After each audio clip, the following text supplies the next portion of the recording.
desde que, según la leyenda, se encontró la imagen de la Virgen Negra en una pequeña cueva, la montaña de Montserrat ha estado siempre vinculada con la espiritualidad. En esta montaña está ubicado el santuario y monasterio benedictino dedicado a la Virgen de Montserrat. Dicha Virgen, conocida popularmente por su color oscuro como la Moreneta, es una talla románica de madera datada a finales del siglo XII. Asimismo, las enigmáticas formas de la montaña más emblemática de Cataluña son el resultado de un proceso geológico y geomorfológico de millones de años y que sigue fascinando a los visitantes de todo el mundo.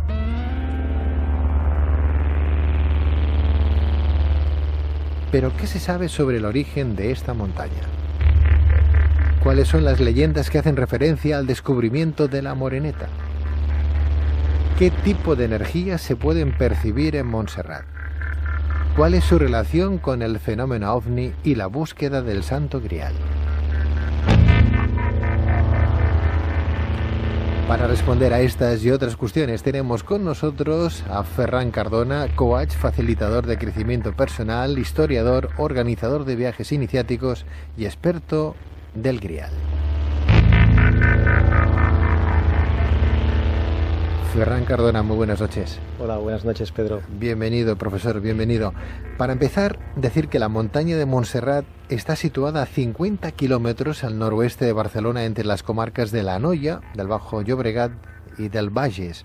Pero, ¿cómo se formó dicha montaña hace 50 millones de años y que es mundialmente conocida por su enigmática morfología? Pues muy bien, mira, se formó a raíz de que hace 50 millones de años, como tú comentabas, sí, había un gran mar en ese lugar. De hecho, había el delta del final de un río, de un gran río, que llevaba toda una serie de sedimentos. Claro, la morfología, la superficie de la Tierra ha cambiado con este periodo, ¿no? Con 50 millones de años. Entonces llegaba este río con todos los restos de barro, de piedras, incluso de animales o árboles, y se iban sedimentando en este delta del río. Con los pasos de miles de años, estos sedimentos también se secaban, llegaban otros de nuevos, se iban formando diferentes placas en este sustrato, en este delta. Luego, hace más o menos entre 30 y 50 millones de años, fíjate tú que hablamos muy fácilmente de millones de años, sí, hubieron los movimientos tectónicos que, al igual que levantaron lo que sería Himalayas y Pirineos, también levantaron toda esta superficie que estaba inmersa en el mar, la levantaron hacia arriba, creando lo que sería el primer relieve de la montaña de Montserrat, hace unos 30 millones de años. Y a partir de ahí, la erosión del mismo sol, del viento, fue modelando. También la ventaja de tener, diríamos, ese aislamiento que no estaba envuelto de otras montañas, le permitía ese modelaje mucho más rápido y erosionado que otras montañas. Ferran, ¿y podríamos ubicar ese delta de ese río de hace 50 millones de años justo en el emplazamiento del santuario? Sí, efectivamente. A ver, tendríamos que tener en cuenta esos movimientos tectónicos que presionan las tierras y producen movimientos, pero más o menos allí era un mar y al final del delta. Ferran, ¿es cierto que su extraordinario relieve sigue cambiando también a día de hoy? Efectivamente. ¿Sí? Todo cambia. Yo espero que dentro de 50 años no nos quedemos sin santuario y se convierta otra vez en un delta de un río. Bueno, espero que no sea antes. Que estamos nosotros, ¿no? Está bien. O sea, se sigue de alguna manera moviendo. Sí, efectivamente. Va cambiando. Sí, incluso los Himalayas se han calculado en 1 centímetro cada 100 años, que va aumentando aún su altura. Profesor Cardona, ¿qué tipo de leyenda existe en torno a la creación de la montaña y que creo que estaría también relacionada con la propia, con el propicio de Jesucristo? Sí, bueno, hay una leyenda un poco curiosa que nos habla de que a la muerte de Jesús se creó la montaña porque tal fue la conmoción de la tierra. Caramba, qué bonita es esa leyenda, ¿no? ¿De dónde proviene el nombre de Montserrat y qué significa? Montserrat, traducido al español, sería Monte Serrado, y se debe justamente a ese peculiar relieve que podemos observar de Montserrat, y que incluso un poeta en 1880, Jacint Verdaguer, dijo que habían sido los ángeles que habían serrado, esculpido de esta manera, a la montaña. De ahí la canción del Virulai, ¿no? Tan bonita, ¿no? Muy bien. ¿Te la sabes? No. Sí, pero no, por si acaso no. En antena. Está muy bien, está muy bien. Bueno, la festividad de la Virgen de Montserrat se celebra el 27 de abril, aún queda, ¿no? Aunque estamos de alguna manera adelantando acontecimientos, al menos para que la gente sepa, caramba, que el santuario era un delta de un río hace 50 millones de años y que gracias a esos movimientos de esas placas tectónicas alzaron las piedras, alzaron las montañas y más tarde el hombre pudo, de alguna manera ya, en la parte de la cúspide, ya sin ríos y sin mares cerca, ¿no?, crear un santuario. Vamos a ir poco a poco desgranando un poco esos misterios también, porque creo que se le da el nombre de mentirosas a las fuentes de agua que se pueden encontrar en diferentes puntos de la montaña, ¿no? Efectivamente, hay unas fuentes que tienen este nombre porque, a pesar de al cabo de muchos días de no haber lluvias, siguen emanando agua, con lo cual hace suponer que hay grandes corrientes de agua subterráneas dentro, incluso un gran depósito, un contenedor que sería un lago subterráneo.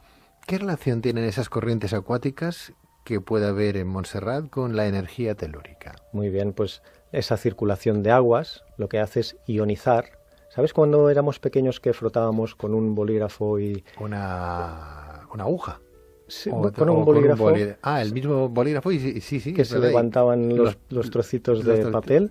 Pues ocurriría algo muy parecido. Ese tipo de energía que fluctúa por su interior y a la vez con esos picos que tenemos tan increíbles en Montserrat, lo que hace es emanar esa energía subterránea hacia el exterior, provocando que sea pues tan mágica como la solemos atribuir. Es curioso eso, Ferran, porque resulta que esas propiedades que tiene los santuarios, en este caso el santuario de la Virgen de Montserrat de la Moreneta, también ocurre en catedrales de todo el mundo. O sea, es como si el ser humano hubiera sabido en su momento, gracias a, pues no sé, algún tipo de instrumento o de herramienta o de sus capacidades, que justo debajo de catedrales, antes antiguos templos paganos, se construían esos emplazamientos porque habían corrientes telúricas. Aquí también la vivimos en Barcelona con la propia catedral, ¿no? Justo debajo, creo que se llama el río de Sota, ¿no?, que pasa justo por debajo, ¿no?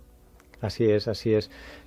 Gracias a programas como el vuestro, tenemos la oportunidad de reconocer de nuevo, ¿no?, muchas de estas propiedades que nosotros teníamos y que posiblemente se han ido perdiendo, se han ido ocultando, ¿no? Ferran, ¿tú crees que esta energía telúrica daría explicación a las diferentes leyendas que hablan de las propiedades curativas de la montaña? Pues yo creo totalmente que sí, que es la misma montaña que en emanar esas energías permiten pues estados meditativos, alteraciones de conciencia, etcétera. O sea, ¿existe energía de sanación en la montaña sagrada de Montserrat? Seguro. Seguro. Hay unas celdas que la gente puede llegar a alquilar en un momento como si fuera un pequeñito hotel, ¿no? Se llaman celdas y la gente va de reposo a meditar. ¿Tú crees que la gente que hace ese tipo de experiencias sale más reconfortada gracias también a esa corriente energética? Sí, sin duda es un lugar que normalmente adquieres paz, tranquilidad y sosiego, ¿no?, que es muy necesario hoy día y permite ese tipo de sanaciones. De hecho, a ver cuánta gente va a venerar a la Virgen a ese lugar, pues para ese propósito, ¿no? ¿Y cuántas ofrendas cuando vamos a ver el santuario, que vemos de gente que se dan cuenta que la Virgen ha hecho algún milagro por ellos, ¿no? Y los votos están ahí expuestos, ¿no? Exacto, desde hace al menos 7 siglos que se está llevando esta tradición, será por algo, ¿no? Será por algo. Bueno, hablemos de la Moreneta.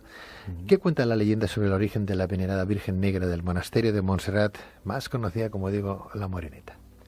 Bueno, pues se halló, según cuenta la leyenda, en el año 888 por unos pastores que fueron a buscar el origen de una gran luz que vieron en el monte. Y en ese origen encontraron una cueva donde estaba albergada la Virgen.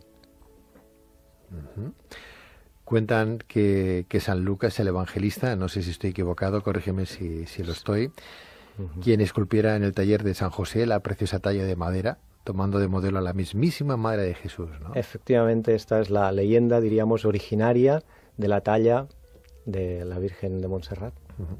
San Pedro posteriormente la traería a Europa, bien directamente a Barcelona, bien a Roma, desde donde, suponiendo este último caso, sería llevada por los godos tras su conquista itálica a su tierra. En este lugar posteriormente sería escondida en la cueva para evitar el saqueo musulmán de la época, ¿no? Es curioso porque también se habla dentro de ese misterio, que a San Pedro le cortaron la cabeza y fue enterrada muy cerca del monasterio de Sant Pere de Rodas, aquí en Cataluña, ¿no? En una cueva, ¿no?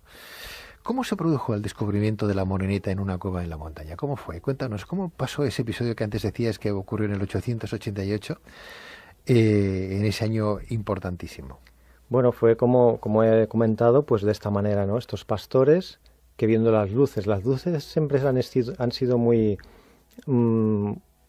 vistas, ¿no? En esta montaña, por eso luego ha surgido todo tipo de leyendas, pero incluso hay testimonios escritos de que desde Manresa en 1345 vieron luces en la montaña centenares de personas.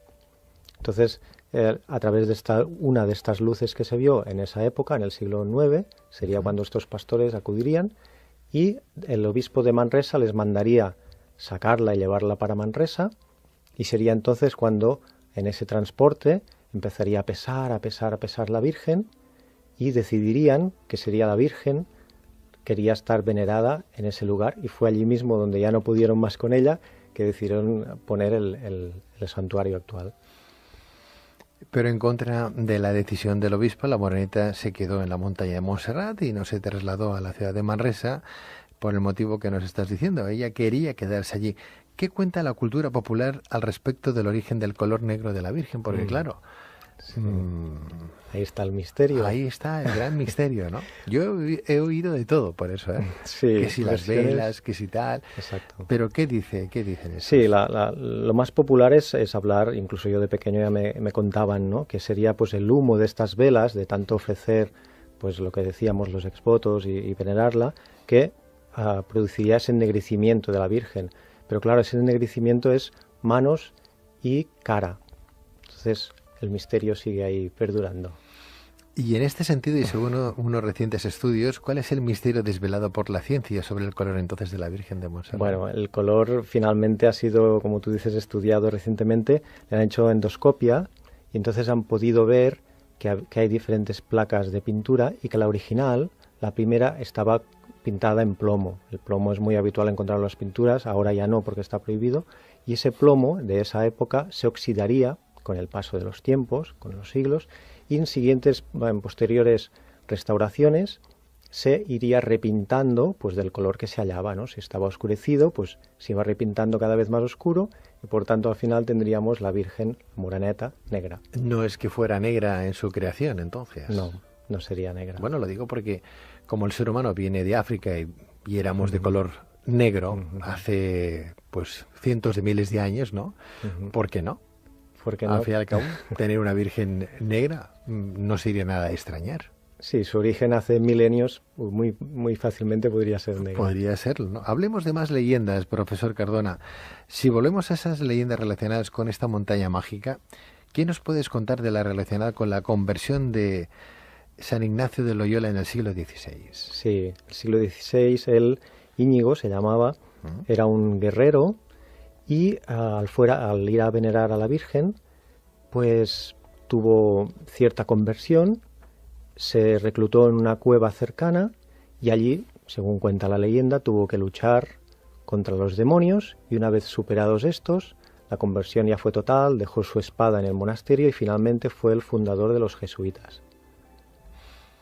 Otros milagros habrán sido también otorgados a peregrinos y devotos, pues a partir de los siglos XII y XIV la morenita adquirirá fama por todo ello y además por toda Europa. En extensión. ¿Y qué cuenta la famosa leyenda del timbalero del Bruc? Porque es una historia preciosa esa. De las más conocidas. De las más conocidas. Muy bien, pues un joven timbalero, como tú bien has dicho, iba con su tambor redoblándolo por toda la montaña y gracias a las cavidades y la forma que tiene la montaña, el estruendo era tan enorme que parecía que era un gran ejército que iba y que realmente ahuyentó, según cuenta la leyenda, a las tropas napoleónicas que en ese momento estaban invadiendo la zona. En 1808, claro, se pensaban las tropas que aquí había muchísima gente, ¿no? Esperándoles y huyeron despavoridos. Qué cosas. La identidad real del tamborilero se atribuye a Isidro Llussà y Casanovas, nacido en el municipio de San Pedor en 1791. Cuenta la leyenda que la reverberación del sonido del tambor al chocar con las paredes de Montserrat hizo crecer a los creer a los franceses que el número de soldados españoles era muy superior al que realmente había. Hablemos ahora de esos fenómenos ovnis también relacionados con la montaña de Montserrat. ¿Desde cuándo hay constancia de posibles avistamientos ovnis en Montserrat? Bueno, como he comentado antes, la visión de luces parece ser que es desde hace muchos siglos. Lo que sí es cierto es que en los años 70, quizás también os recordaréis que había cierta moda, sí. Ya hubo gente que sí dijo de haber sido abducida por extraterrestres. Entonces ya entraron a hacer estudios sobre ello y lo que concluyeron es que los días 11 de cada mes habían encuentros en Montserrat de ovnis. Yo he estado en esos encuentros, claro, imagínate, ¿no? Después de casi 23 años haciendo este programa, imagínate si hemos ido veces, de alguna manera hemos entrevistado también aquí en directo y presencialmente a los precursores, a los organizadores de ese evento. ¿Cómo se llama este hombre? ¿Grifols? Grifols, ¿verdad? Josep Grifols, sí. Y la verdad, bueno, las veces que hemos ido nosotros no hemos visto nada, no hemos tenido ningún avistamiento. Ojalá lo hubiéramos podido ver para desvelar también ese misterio. ¿Tú has estado más de una vez? He estado también varias veces y al menos es muy bonito pasar la noche allí, es francamente bonito, es la montaña increíble. Y justamente pues el reciente 11 del 11 del 11, sí, también fui, como no, sí. Y la verdad es que ovnis no vi, ni creo haber sido abducido, que yo recuerde, pero sí que es verdad que vi mucha gente que meditaba por la paz, que iba a cantar, a bailar. Qué bonito es eso. Fue un día muy especial. Qué bonito es eso. Bueno, hablemos de más leyendas ahora relacionadas con el Santo Grial. ¿Qué fue lo que llevó a los nazis a visitar Montserrat el 23 de octubre de 1940? Muy bien, pues los nazis acudieron a este lugar porque, como tú bien indicas, buscaban ellos reliquias de poder y fueron a buscar el Grial siguiendo diferentes textos, básicamente, principalmente de trovadores del siglo XII aproximadamente, en que hablaban de un lugar llamado Montsalvatge. Este Montsalvatge, ubicado cerca de la frontera musulmana, al menos en aquel entonces, muy bien podría ser un nombre codificado de Montserrat. Y por eso fueron a ese lugar y parece ser que los monjes los tratasen como los tratasen, tal como llegaron, se fueron. No parece ser que encontrasen el Grial aquí. Sí, porque creo que fue Heinrich Himmler de la SS, acompañado de 2 docenas de oficiales y del general Karl Wolf, experto en esoterismo y ciencias ocultas, buscaba en él el Santo Grial, el talismán que le otorgara poderes e hiciera de alguna manera ganar la guerra a Alemania. Himmler creía que la copa estaba en Montserrat, convencido de que el monte catalán era el Montsalvat del Parsifal de Wagner. Sin embargo, se llevó uno de los mayores chascos de su vida después de que los monjes le insistiesen en que su único grial era la moreneta y la costumbre era besarla, ¿no? Que todos hemos pasado para hacer ese recorrido, fantástico recorrido, ¿no? A uno se le reconforta el corazón, ¿no? Como experto del Grial, Ferran, ¿qué significado tiene para ti la búsqueda de la copa sagrada? Bien, para mí, como tú me indicas, una primera palabra es búsqueda. Implica esa motivación de buscar quizás lo que todos buscamos, ¿no? Esa satisfacción de vivir, ¿no? Para mí es una búsqueda espiritual y es el motor que te inspira a vivir ese Grial, ¿no? La búsqueda. Uh-huh. En el oráculo de Delfos decía: conócete a ti mismo y conocerás las estrellas. O sea que está bien buscar. O sea que el Santo Grial en sí, esa copa, la mítica copa, sería nuestro mismo receptáculo, nuestro propio ser interior, nuestro yo. Para mi modo de ver, esa es la finalidad del Grial, exista o no exista. Parece ser que existe uno muy parecido al que podría ser el de verdad. En Valencia, justamente en la Catedral de Valencia, tienen allí una copa datada de hace 2000 años. Y el recorrido que habría realizado esta copa es desde la posible cena de Jesús, José de Arimatea, que era el tío de Jesús, podría haberla traído aquí, si era la copa, podría haber venido con María Magdalena, si hablásemos de la descendencia de Jesús, y al llegar a Marsella, bueno, muy cerca de Marsella, en un puerto de Marsella, habría venido hacia el Pirineo, donde podría haber sido custodiada en siglo XII por los cátaros, este Grial, y después, tras la cruzada contra ellos, haber entrado ya en zona peninsular, en lo que sería en Jaca, en San Juan de la Peña, de allí haber venido quizás a Montserrat y finalmente, si fuese esa copa, en Valencia. Está bien. Bueno, hay que decir que el profesor Ferran Cardona organiza además viajes iniciáticos a Montserrat. Tiene una página web, es muy fácil, viajeiniciático.es, así de fácil. Si queremos algún día venir a Cataluña o Barcelona, queremos pasar por aquí, por esta comunidad o estas latitudes, que sepáis que hay alguien que nos puede enseñar perfectamente ese recorrido y descubrir no solamente Cataluña emblemática y misteriosa, preciosa, sino también ese contenido humano, espiritual, religioso, que bien los monjes benedictinos de Montserrat conocen perfectamente, así como esa casuística dentro del mito, de la leyenda, de la tradición, que también aporta esa corriente telúrica y el propio santuario en sí, sino más la propia Virgen, la Moreneta, ¿no? Bien, pues profesor Ferran Cardona, coach, facilitador de crecimiento personal, historiador y organizador de estos viajes iniciáticos, mil gracias por estar en Luces a la Oscuridad. Gracias a vosotros. Un abrazo, buenas noches. Buenas noches.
Desde que, según la leyenda, se encontró la imagen de la Virgen Negra en una pequeña cueva, la montaña de Montserrat ha estado siempre vinculada con la espiritualidad. En esta montaña está ubicado el santuario y monasterio benedictino dedicado a la Virgen de Montserrat. Dicha Virgen, conocida popularmente por su color oscuro como la Moreneta, es una talla románica de madera datada a finales del siglo XII. Asimismo, las enigmáticas formas de la montaña más emblemática de Cataluña son el resultado de un proceso geológico y geomorfológico de millones de años y que sigue fascinando a los visitantes de todo el mundo.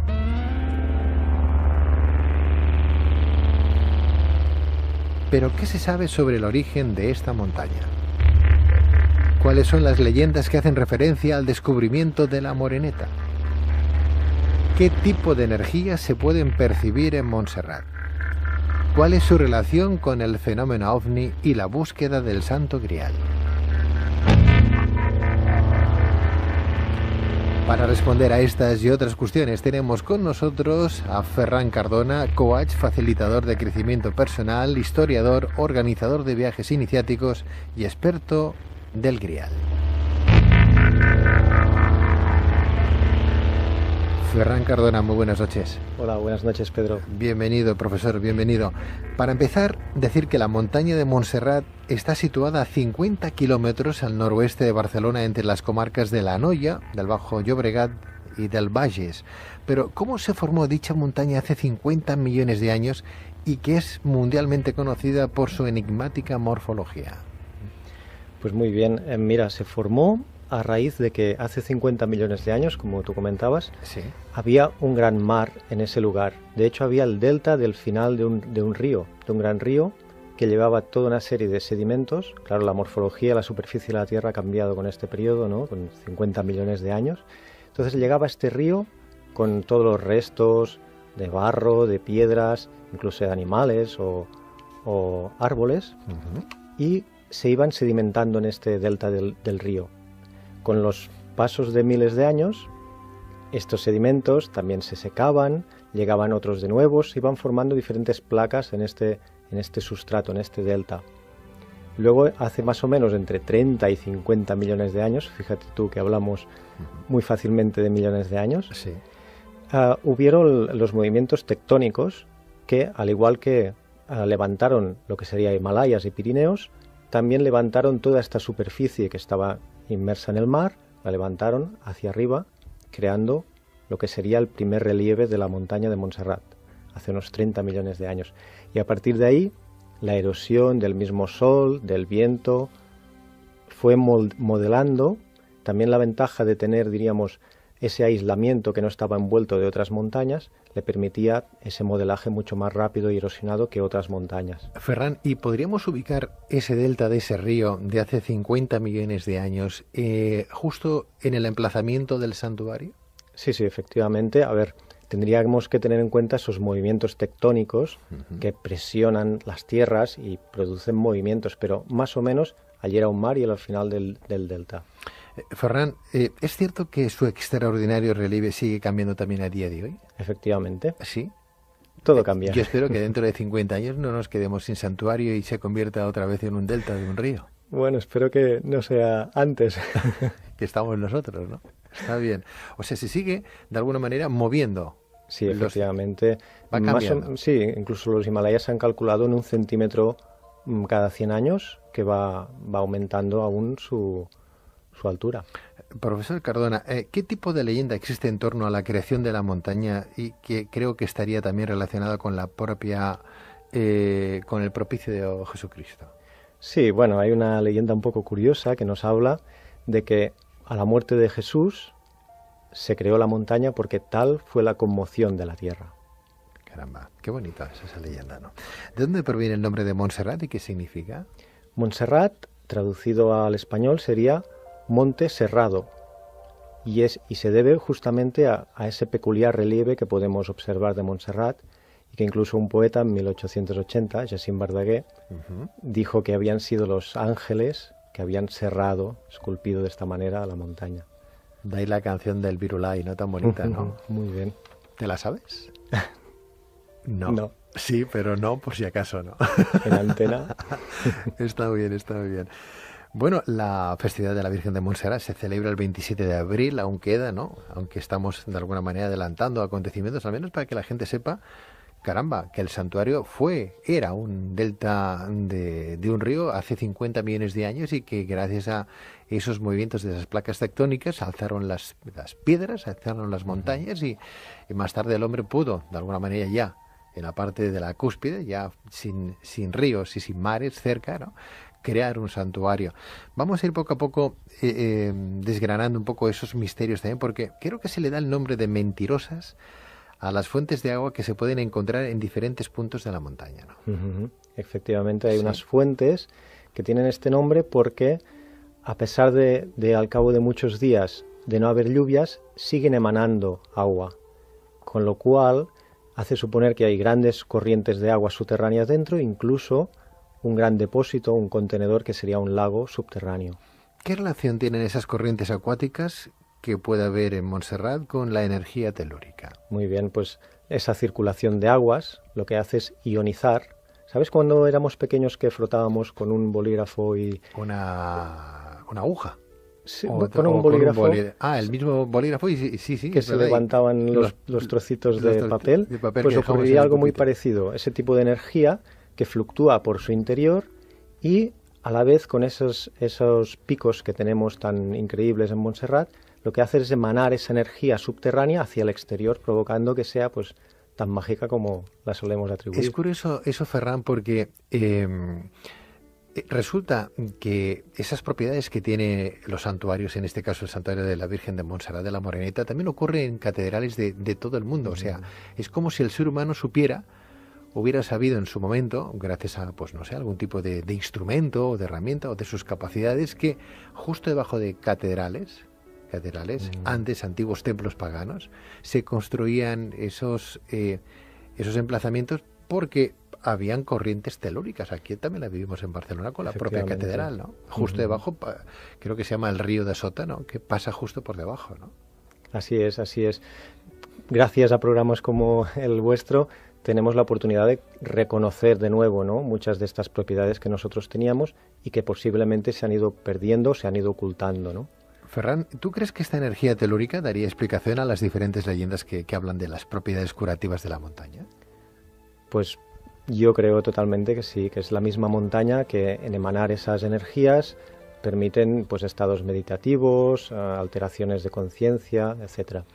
O sea, ¿existe energía de sanación en la montaña sagrada de Montserrat? Seguro. Seguro.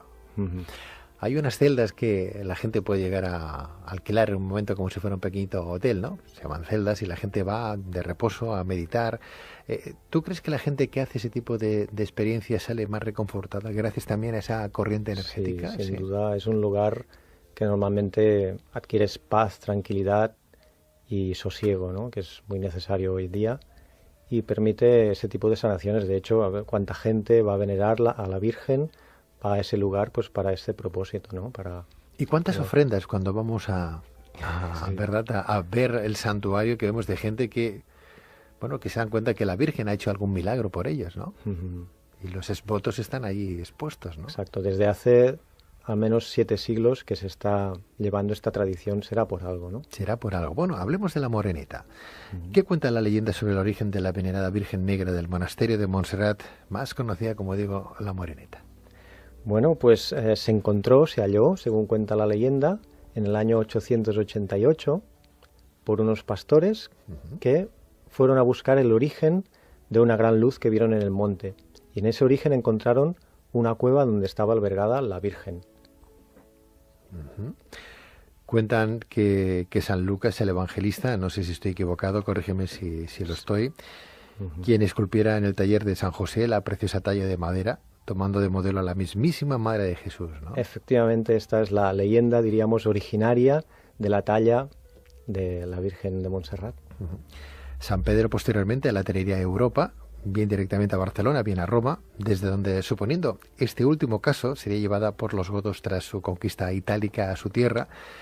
En este lugar posteriormente sería escondida en la cueva para evitar el saqueo musulmán de la época, ¿no? Es curioso porque también se habla de dentro de ese misterio que a San Pedro le cortaron la cabeza y fue enterrada muy cerca del monasterio de San Pere de Rodas, aquí en Cataluña, ¿no? En una cueva, ¿no? ¿Cómo se produjo el descubrimiento de la Moreneta en una cueva en la montaña? ¿Cómo fue? Cuéntanos, ¿cómo pasó ese episodio que antes decías que ocurrió en el 888, en ese año importantísimo? Bueno, fue como he comentado, pues de esta manera, ¿no? Estos pastores que viendo las luces siempre han sido muy vistas, ¿no? En esta montaña, por eso luego ha surgido todo tipo de leyendas, pero incluso hay testimonios escritos de que desde Manresa en 1345 vieron luces en la montaña centenares de personas. Entonces, a través de una de estas luces que se vio en esa época, en el siglo IX, sería cuando estos pastores acudirían y el obispo de Manresa les mandaría sacarla y llevarla para Manresa, y sería entonces cuando en ese transporte empezaría a pesar la Virgen, y decidirían que sería la Virgen, quería estar venerada en ese lugar, y fue allí mismo donde ya no pudieron más con ella, que decidieron poner el santuario actual. Pero en contra de la decisión del obispo, la Moreneta se quedó en la montaña de Montserrat y no se trasladó a la ciudad de Manresa por el motivo que nos estás diciendo. Ella quería quedarse allí. ¿Qué cuenta la cultura popular al respecto del origen del color negro de la Virgen? Porque claro, ahí está el misterio. Ahí está el gran misterio, ¿no? Yo he oído de todo por eso, ¿eh? Sí, que si las velas, que si tal. Exacto. Pero ¿qué dicen eso? Sí, lo más popular es hablar, incluso yo de pequeño ya me contaban, ¿no? Que sería pues el humo de estas velas, de tanto ofrecer, pues lo que decíamos, los exvotos y venerarla, que produciría ese ennegrecimiento de la Virgen. Pero claro, ese ennegrecimiento es manos y cara. Entonces el misterio sigue ahí perdurando. Y en este sentido, y según unos recientes estudios, ¿cuál es el misterio desvelado por la ciencia sobre el color entonces de la Virgen de Montserrat? Bueno, el color finalmente ha sido, como tú dices, estudiado recientemente. Le han hecho endoscopia y entonces han podido ver que hay diferentes placas de pintura y que la original, la primera, estaba pintada en plomo. El plomo es muy habitual encontrarlo en las pinturas, ahora ya no porque está prohibido.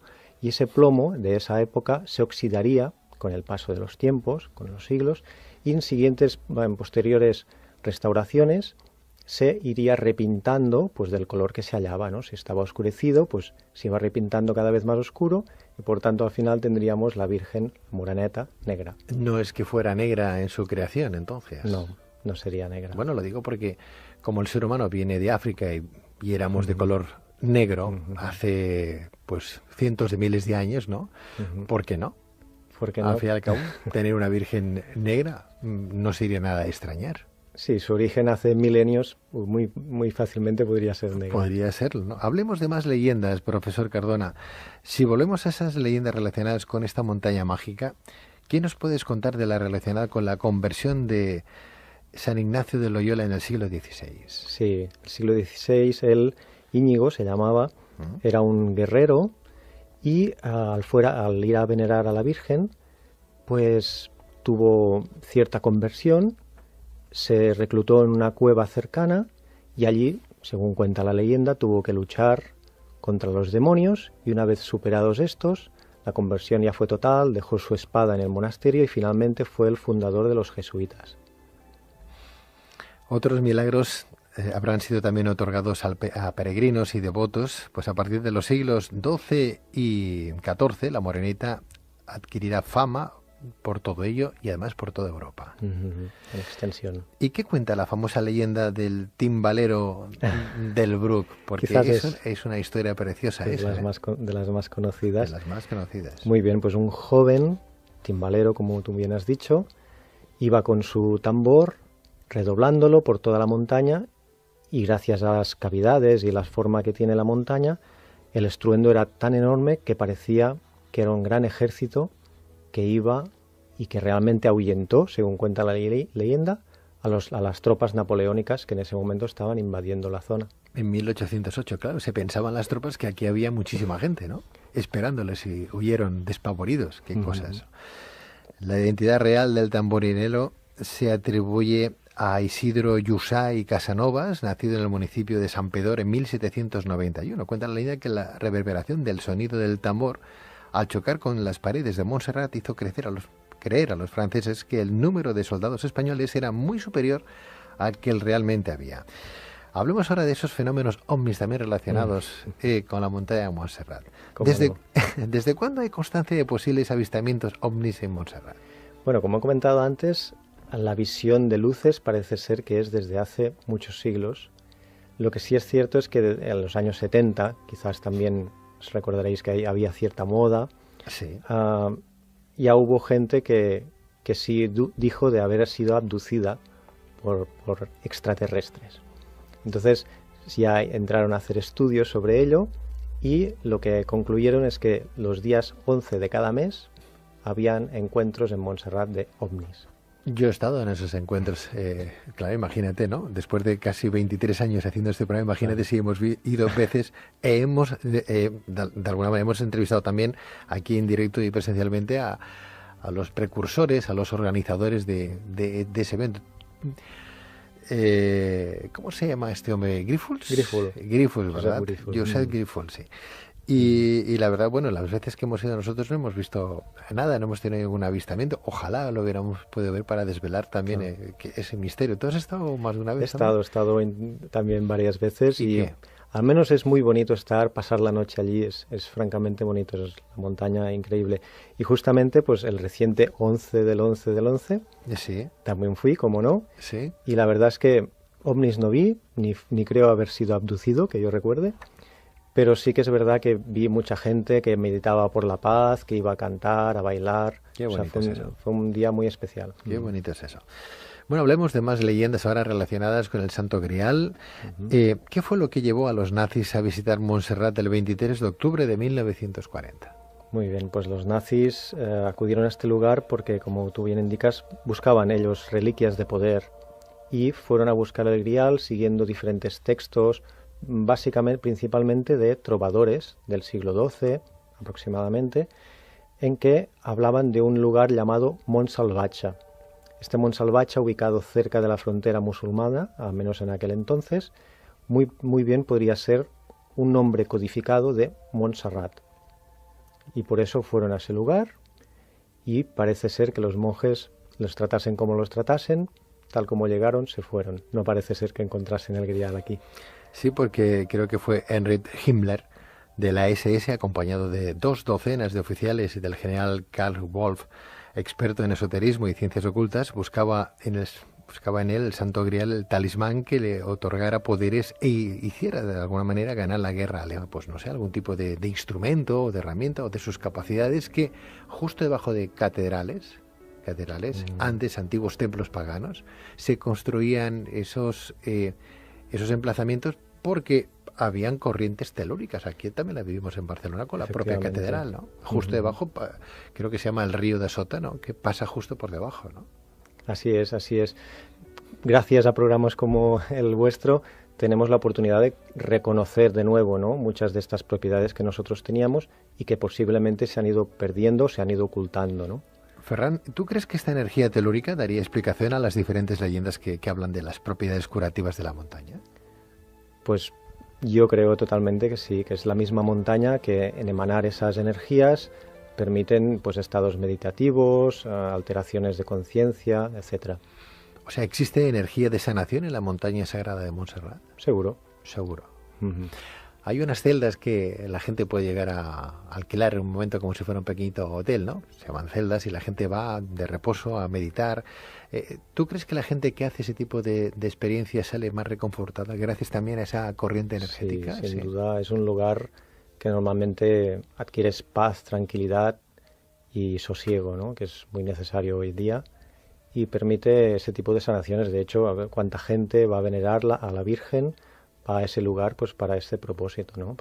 ¿Y cuántas ofrendas cuando vamos ¿verdad?, a ver el santuario, que vemos de gente que, bueno, que se dan cuenta que la Virgen ha hecho algún milagro por ellos, ¿no? Y los votos están ahí expuestos, ¿no? Exacto, desde hace al menos 7 siglos que se está llevando esta tradición, será por algo, ¿no? Será por algo. Bueno, hablemos de la Moreneta. ¿Qué cuenta la leyenda sobre el origen de la venerada Virgen Negra del monasterio de Montserrat, más conocida, como digo, la Moreneta? Bueno, pues se halló, según cuenta la leyenda, en el año 888 por unos pastores que fueron a buscar el origen de una gran luz que vieron en el monte. Y en ese origen encontraron una cueva donde estaba albergada la Virgen. Cuentan que San Lucas, el evangelista, no sé si estoy equivocado, corrígeme si lo estoy, quien esculpiera en el taller de San José la preciosa talla de madera, tomando de modelo a la mismísima Madre de Jesús, ¿no? Efectivamente, esta es la leyenda, diríamos, originaria de la talla de la Virgen de Montserrat. San Pedro posteriormente la traería a Europa, bien directamente a Barcelona, bien a Roma, desde donde, suponiendo este último caso, sería llevada por los godos tras su conquista itálica a su tierra.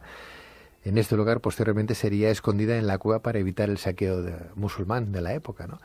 Es curioso porque también se habla de dentro de ese misterio que a San Pedro le cortaron la cabeza y fue enterrada muy cerca de 791. Cuenta la leyenda que la reverberación del sonido del tambor al chocar con las paredes de Montserrat hizo creer a los franceses que el número de soldados españoles era muy superior al que realmente había. Hablemos ahora de esos fenómenos ovnis también relacionados con la montaña de Montserrat. ¿Desde cuándo hay constancia de posibles avistamientos ovnis en Montserrat? Bueno, como he comentado antes, la visión de luces parece ser que es desde hace muchos siglos.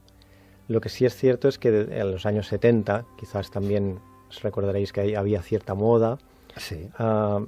Ya hubo gente que sí dijo de haber sido abducida por extraterrestres. Entonces ya entraron a hacer estudios sobre ello y lo que concluyeron es que los días 11 de cada mes habían encuentros en Montserrat de ovnis. Yo he estado en esos encuentros, claro, imagínate, ¿no? Después de casi 23 años haciendo este programa, imagínate si hemos ido veces, de alguna manera hemos entrevistado también aquí en directo y presencialmente a los precursores, a los organizadores de ese evento. ¿Cómo se llama este hombre? ¿Grifols? Grifols, ¿verdad? Josep Grifols, sí.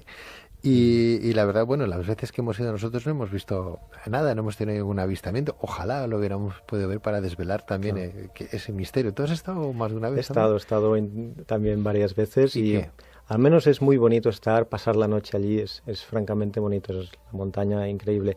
Y justamente pues el reciente 11 del 11 del 11, sí, también fui, como no, sí. Y la verdad es que ovnis no vi, ni creo haber sido abducido, que yo recuerde. Pero sí que es verdad que vi mucha gente que meditaba por la paz, que iba a cantar, a bailar. Qué bonito es eso. Fue un día muy especial. Qué bonito es eso. Bueno, hablemos de más leyendas ahora relacionadas con el Santo Grial. ¿Qué fue lo que llevó a los nazis a visitar Montserrat el 23 de octubre de 1940?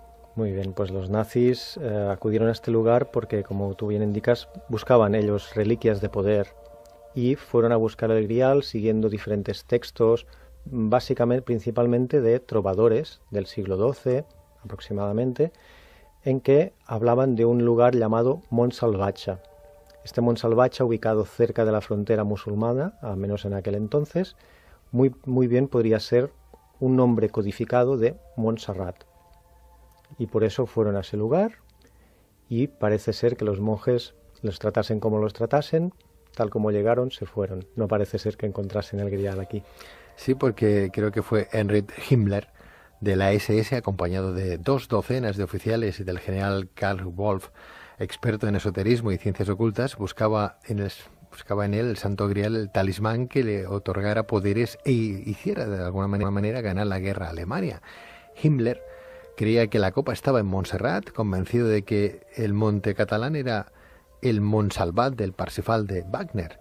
Sin embargo, se llevó uno de los mayores chascos de su vida después de que los monjes le insistiesen en que su único grial era la moreneta y la costumbre era besarla, ¿no? Que todos hemos pasado para hacer ese recorrido, fantástico recorrido, ¿no? Que a uno se le reconforta el corazón, ¿no? Como experto del Grial, Ferran, ¿qué significado tiene para ti la búsqueda de la copa sagrada? Bien, para mí, como tú me indicas, una primera palabra es búsqueda. Implica esa motivación de buscar quizás lo que todos buscamos, ¿no? Esa satisfacción de vivir, ¿no? Para mí es una búsqueda espiritual y es el motor que te inspira a vivir ese Grial, ¿no? La búsqueda. Uh-huh. En el oráculo de Delfos decía: conócete a ti mismo y conocerás las estrellas. O sea que está bien buscar. O sea que el Santo Grial en sí, esa copa, la mítica copa, sería nuestro mismo receptáculo, nuestro propio ser interior, nuestro yo. Para mi modo de ver, esa es la finalidad del Grial, exista o no exista. Parece ser que existe uno muy parecido al que podría ser el de verdad. En Valencia, justamente en la Catedral de Valencia, tienen allí una copa datada de hace 2000 años. Y el recorrido que habría realizado esta copa es desde la posible cena de Jesús, José de Arimatea, que era el tío de Jesús, podría haberla traído aquí, si era la copa, podría haber venido con María Magdalena, si hablásemos de la descendencia de Jesús. Y al llegar a Marsella, bueno, muy cerca de Marsella, en un puerto de Marsella, habría venido hacia el Pirineo, donde podría haber sido custodiada en siglo XII por los cátaros, este Grial, y después, tras la cruzada contra ellos, haber entrado ya en zona peninsular, en lo que sería en Jaca, en San Juan de la Peña, de allí haber venido quizás a Montserrat y finalmente, si fuese esa copa, en Valencia. Está bien. Bueno, hay que decir que el profesor Ferran Cardona organiza además viajes iniciáticos a Montserrat. Tiene una página web, es muy fácil, viajeiniciático.es, así de fácil. Si queremos algún día venir a Cataluña o Barcelona, queremos pasar por aquí, por esta comunidad o estas latitudes, que sepáis que hay alguien que nos puede enseñar perfectamente ese recorrido y descubrir no solamente Cataluña emblemática y misteriosa, preciosa, sino también ese contenido humano, espiritual, religioso, que bien los monjes benedictinos de Montserrat conocen perfectamente, así como esa casuística dentro del mito, de la leyenda, de la tradición, que también aporta esa corriente telúrica y el propio santuario en sí, sino más la propia Virgen, la moreneta, ¿no? Bien, pues profesor Ferran Cardona, coach, facilitador de crecimiento personal, historiador y organizador. Gracias a programas como el vuestro tenemos la oportunidad de reconocer de nuevo, ¿no?, muchas de estas propiedades que nosotros teníamos y que posiblemente se han ido perdiendo, se han ido ocultando, ¿no? Ferran, ¿tú crees que esta energía telúrica daría explicación a las diferentes leyendas que hablan de las propiedades curativas de la montaña? Pues yo creo totalmente que sí, que es la misma montaña que en emanar esas energías permiten pues estados meditativos, alteraciones de conciencia, etcétera. O sea, ¿existe energía de sanación en la montaña sagrada de Montserrat? Seguro. Seguro. Uh-huh. Hay unas celdas que la gente puede llegar a alquilar en un momento como si fuera un pequeñito hotel, ¿no? Se llaman celdas y la gente va de reposo a meditar. ¿Tú crees que la gente que hace ese tipo de experiencias sale más reconfortada gracias también a esa corriente energética? Sí, sin duda es un lugar que normalmente adquieres paz, tranquilidad y sosiego, ¿no? Que es muy necesario hoy día y permite ese tipo de sanaciones. De hecho, a ver cuánta gente va a venerar a la Virgen a ese lugar, pues para ese propósito, ¿no? ¿Y cuántas ofrendas cuando vamos sí. ¿verdad? A ver el santuario, que vemos de gente que, bueno, que se dan cuenta que la Virgen ha hecho algún milagro por ellos, ¿no? Y los votos están ahí expuestos, ¿no? Exacto, desde hace al menos 7 siglos que se está llevando esta tradición, será por algo, ¿no? Será por algo. Bueno, hablemos de la Moreneta. ¿Qué cuenta la leyenda sobre el origen de la venerada Virgen Negra del monasterio de Montserrat, más conocida, como digo, la Moreneta? Bueno, pues se halló, según cuenta la leyenda, en el año 888 por unos pastores que fueron a buscar el origen de una gran luz que vieron en el monte. Y en ese origen encontraron una cueva donde estaba albergada la Virgen. Cuentan que San Lucas, el evangelista, no sé si estoy equivocado, corrígeme si lo estoy, quien esculpiera en el taller de San José la preciosa talla de madera, tomando de modelo a la mismísima Madre de Jesús, ¿no? Efectivamente, esta es la leyenda, diríamos, originaria de la talla de la Virgen de Montserrat. San Pedro posteriormente la traería a Europa, bien directamente a Barcelona, bien a Roma, desde donde, suponiendo este último caso, sería llevada por los godos tras su conquista itálica a su tierra. En este lugar posteriormente sería escondida en la cueva para evitar el saqueo musulmán de la época, ¿no? Es curioso porque también se habla dentro de ese misterio, que a San Pedro le cortaron la cabeza y fue enterrada muy cerca del monasterio de San Pere de Rodas, aquí en Cataluña, ¿no? En una cueva, ¿no? ¿Cómo se produjo el descubrimiento de la Moreneta en una cueva en la montaña? ¿Cómo fue? Cuéntanos, ¿cómo pasó ese episodio que antes decías que ocurrió en el 888, en ese año importantísimo? Bueno, fue como he comentado, pues de esta manera, ¿no? Estos pastores que viendo las luces siempre han sido muda a las tropas napoleónicas que en ese momento estaban invadiendo la zona. En 1808, claro, se pensaban las tropas que aquí había muchísima gente, ¿no? Esperándoles, y huyeron despavoridos. Qué cosas. La identidad real del tamborinero se atribuye a Isidro Llussà y Casanovas, nacido en el municipio de San Pedor en 1791. Cuenta la leyenda que la reverberación del sonido del tambor al chocar con las paredes de Montserrat hizo creer a los franceses que el número de soldados españoles era muy superior al que realmente había. Hablemos ahora de esos fenómenos ovnis también relacionados con la montaña de Montserrat. ¿Desde cuándo hay constancia de posibles avistamientos ovnis en Montserrat? Bueno, como he comentado antes, la visión de luces parece ser que es desde hace muchos siglos. Lo que sí es cierto es que en los años 70, quizás también os recordaréis que había cierta moda, sí. Ya hubo gente que sí dijo de haber sido abducida por extraterrestres. Entonces ya entraron a hacer estudios sobre ello y lo que concluyeron es que los días 11 de cada mes habían encuentros en Montserrat de ovnis. Yo he estado en esos encuentros, claro, imagínate, ¿no? Después de casi 23 años haciendo este programa, imagínate si hemos ido veces, de alguna manera hemos entrevistado también aquí en directo y presencialmente a los precursores, a los organizadores de ese evento. ¿Cómo se llama este hombre? ¿Grifols? Grifols, ¿verdad? Josep Grifols, sí. Y la verdad, bueno, las veces que hemos ido nosotros no hemos visto nada, no hemos tenido ningún avistamiento. Ojalá lo hubiéramos podido ver para desvelar también ese misterio. ¿Tú has estado más de una vez? He estado también varias veces y al menos es muy bonito pasar la noche allí, es francamente bonito, es la montaña increíble. Y justamente pues el reciente 11 del 11 del 11, sí. También fui, como no, sí. Y la verdad es que ovnis no vi, ni creo haber sido abducido, que yo recuerde.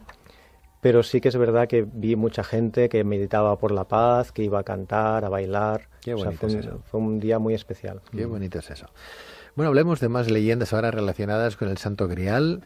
¿Qué fue lo que llevó a los nazis a visitar Montserrat el 23 de octubre de 1940? Muy bien, pues los nazis acudieron a este lugar porque, como tú bien indicas, buscaban ellos reliquias de poder y fueron a buscar el Grial siguiendo diferentes textos, básicamente, principalmente de trovadores del siglo XII aproximadamente, en que hablaban de un lugar llamado Montsalvatge.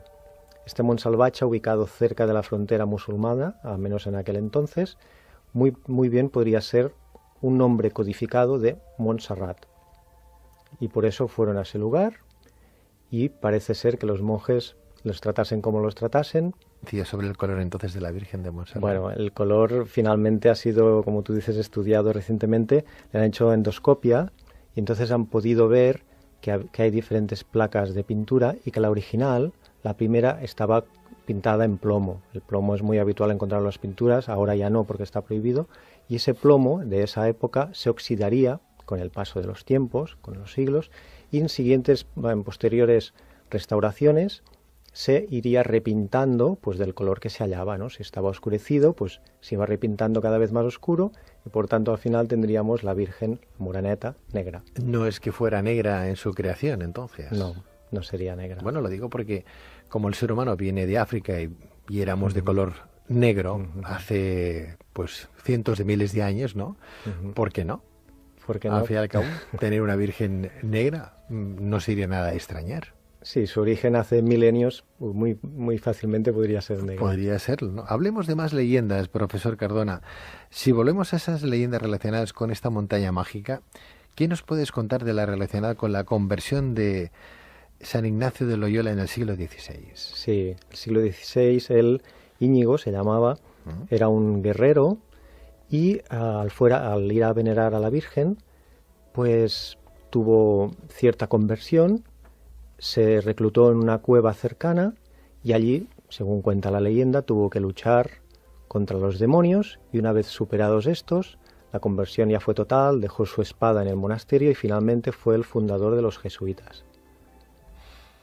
Otros milagros habrán sido también otorgados a peregrinos y devotos, pues a partir de los siglos XII y XIV la morenita adquirirá fama por todo ello y además por toda Europa. En extensión. ¿Y qué cuenta la famosa leyenda del timbalero del Bruc? Porque es una historia preciosa de las más conocidas. De las más conocidas. Muy bien, pues un joven timbalero, como tú bien has dicho, iba con su tambor redoblándolo por toda la montaña y gracias a las cavidades y la forma que tiene la montaña, el estruendo era tan enorme que parecía que era un gran ejército que iba y que realmente ahuyentó, según cuenta la leyenda, a las tropas napoleónicas que en ese momento estaban invadiendo la zona. En 1808, claro, se pensaban las tropas que aquí había muchísima gente, ¿no?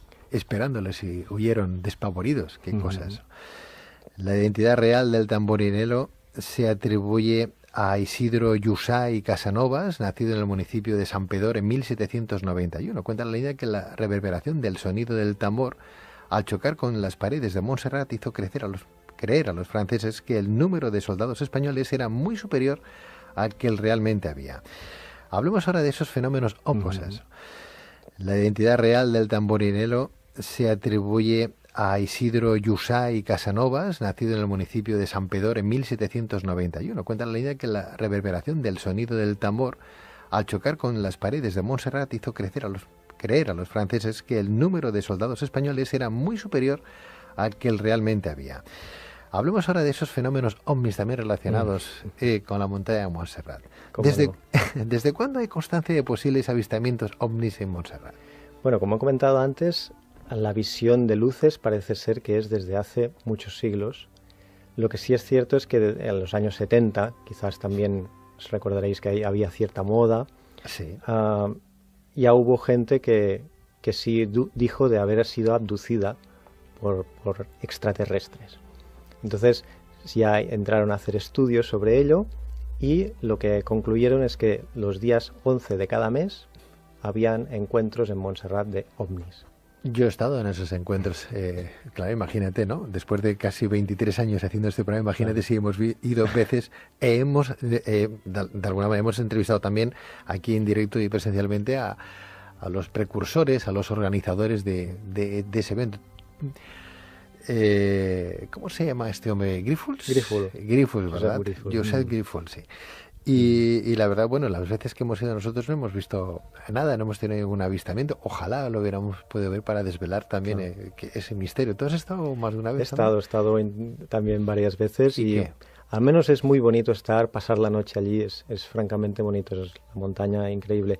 Y justamente pues el reciente 11 del 11 del 11 Sí, también fui, como no, sí. y la verdad es que ovnis no vi, ni creo haber sido abducido, que yo recuerde, pero sí que es verdad que vi mucha gente que meditaba por la paz, que iba a cantar, a bailar. Qué O sea, bonito es eso. fue un día muy especial. Qué bonito es eso. Bueno, hablemos de más leyendas ahora relacionadas con el Santo Grial. ¿Qué fue lo que llevó a los nazis a visitar Montserrat el 23 de octubre de 1940?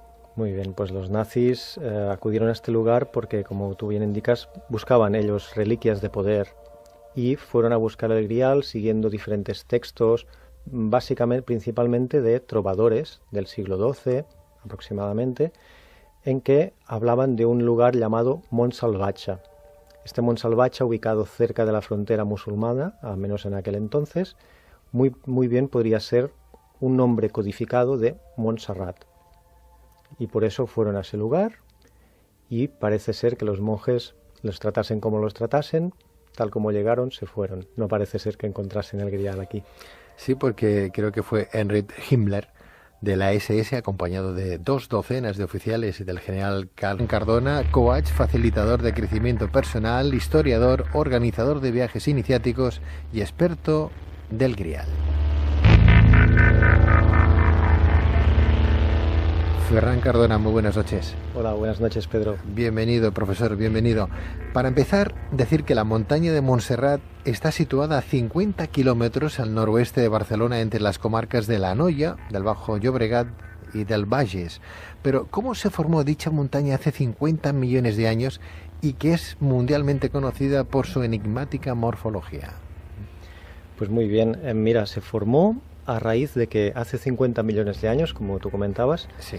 había un gran mar en ese lugar. De hecho, había el delta del final de un río, de un gran río, que llevaba toda una serie de sedimentos. Claro, la morfología, la superficie de la Tierra ha cambiado con este periodo, ¿no? Con 50 millones de años. Entonces llegaba este río con todos los restos de barro, de piedras, incluso de animales o árboles, y se iban sedimentando en este delta del río. Con los pasos de miles de años, estos sedimentos también se secaban, llegaban otros de nuevos, iban formando diferentes placas en este sustrato, en este delta. Luego, hace más o menos entre 30 y 50 millones de años, fíjate tú que hablamos muy fácilmente de millones de años, Sí. hubieron los movimientos tectónicos que, al igual que levantaron lo que sería Himalayas y Pirineos, también levantaron toda esta superficie que estaba inmersa en el mar, la levantaron hacia arriba, creando lo que sería el primer relieve de la montaña de Montserrat, hace unos 30 millones de años. Y a partir de ahí, la erosión del mismo sol, del viento, fue modelando.